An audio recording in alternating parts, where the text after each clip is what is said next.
In the dim haze of a dusty roadside bar, where the air reeked of stale beer and unspoken prejudices, a lone black woman stepped through the creaking door, her presence slicing through the rowdy laughter like a knife. Eyes narrowed, whispers turned to glares as rough bikers in leather vests sized her up, their tattoos gleaming under the flickering neon lights. Tension coiled like a spring, building with every sidelong glance and muttered word. Then, in a flash of aggression, one burly figure lunged forward, his hand ripping at her shirt in a bid to humiliate her.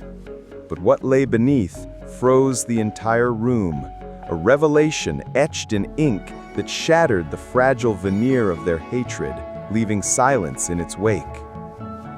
Evelyn had always carried the weight of her history like an invisible chain, forged in the fires of a small southern town where the echoes of segregation still lingered in the shadows. Born in the late 1960s to parents who had marched in Selma, she grew up hearing stories of fire hoses and snarling dogs, of dreams deferred and lives cut short. Her skin, a rich mahogany, marked her as an outsider in places like this, run-down bars off forgotten highways where Confederate flags hung like badges of honor and the patrons nursed grudges older than the whiskey they drank. Now in her 50s, Evelyn had built a life far from those roots, working as a community organizer in Atlanta, advocating for racial justice in boardrooms and protests alike. But a tip from an old friend had drawn her back to this forsaken spot. Rumors of a hate group recruiting in the area, preying on the disillusioned and the desperate.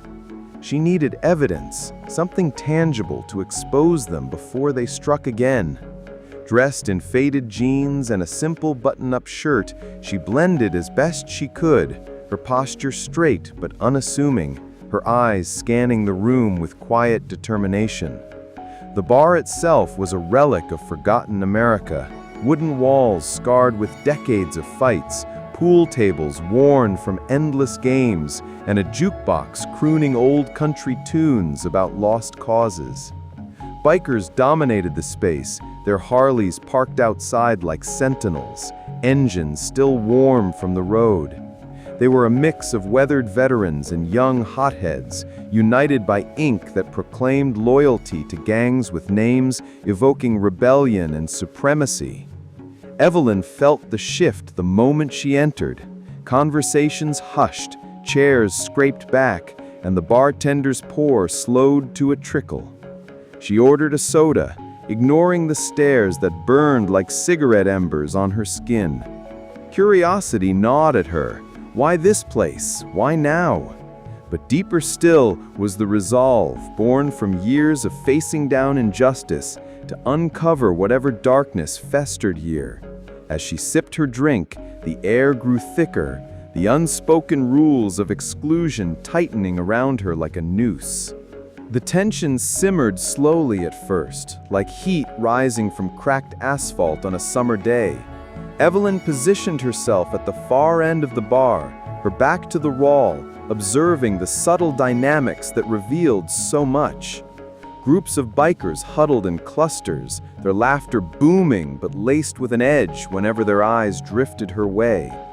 One man, broad-shouldered with a shaved head and a swastika inked on his forearm, shot her a glare that spoke volumes, a silent warning that she didn't belong.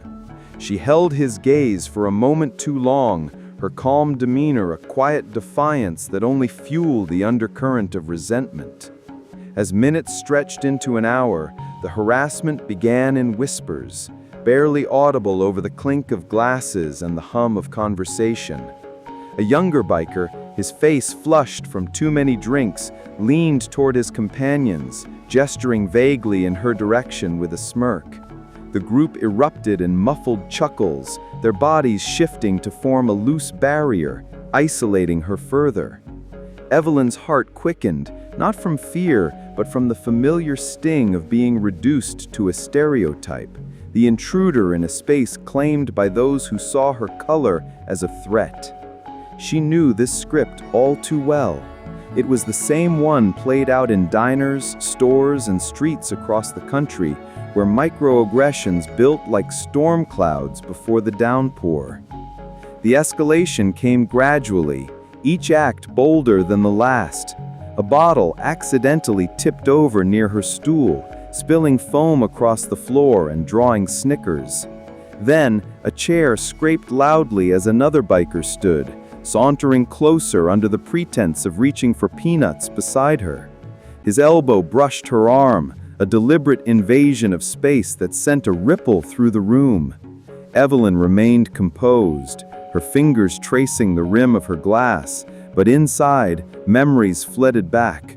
Her father's tales of being chased from whites-only establishments, her own experiences of being followed in stores or pulled over for routine checks.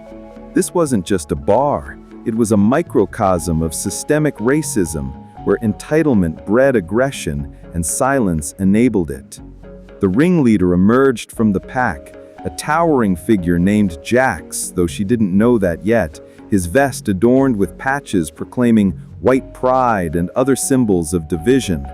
He circled her like a predator, his boots thudding against the worn floorboards. The room's energy shifted, patrons leaning in with morbid curiosity, the air thick with anticipation. Jax's presence amplified the injustice. He represented the unchecked power that allowed such spaces to thrive, where Black lives were dismissed or demeaned without consequence. Evelyn felt the emotional stakes rising, not just for herself, but for every person who had faced similar indignities. She thought of the families torn apart by hate crimes, the protests met with tear gas, the quiet erasures in history books. Staying meant risking more, but leaving would mean abandoning her purpose.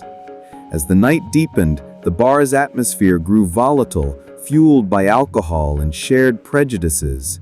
Jax's group closed in, their movements coordinated like a pack, blocking her path to the door.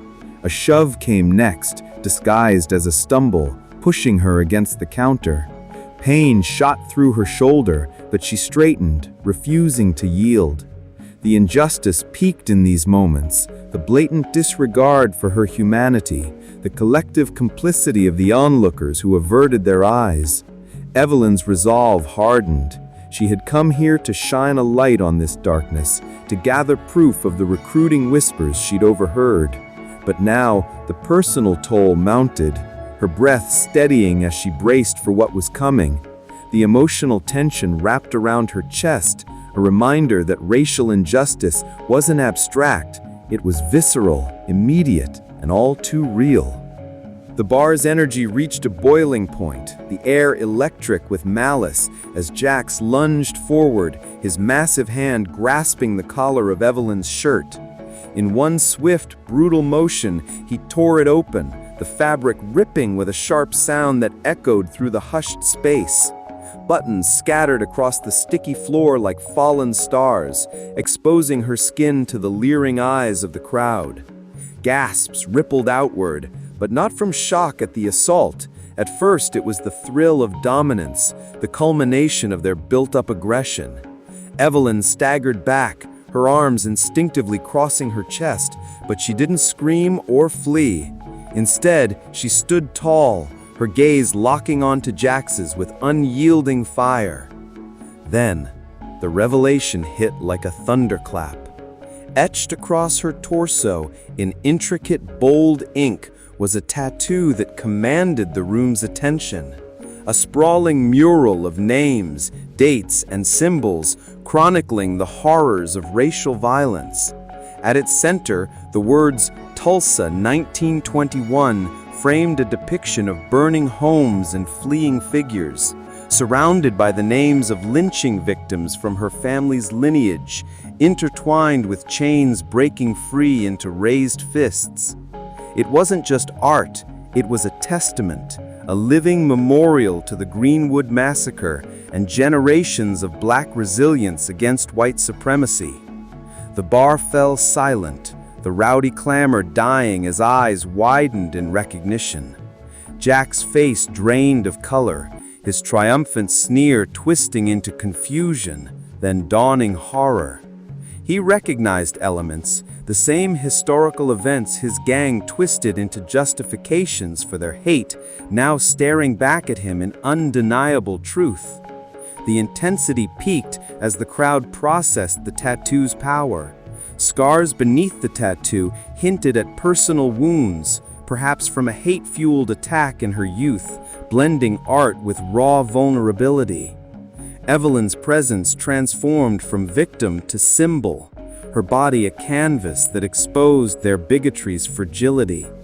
Jax released his grip, stepping back as if burned, the emotional stakes crashing down. The injustice of the moment, the violation meant to degrade her, backfired spectacularly, turning the mirror on their prejudices. Whispers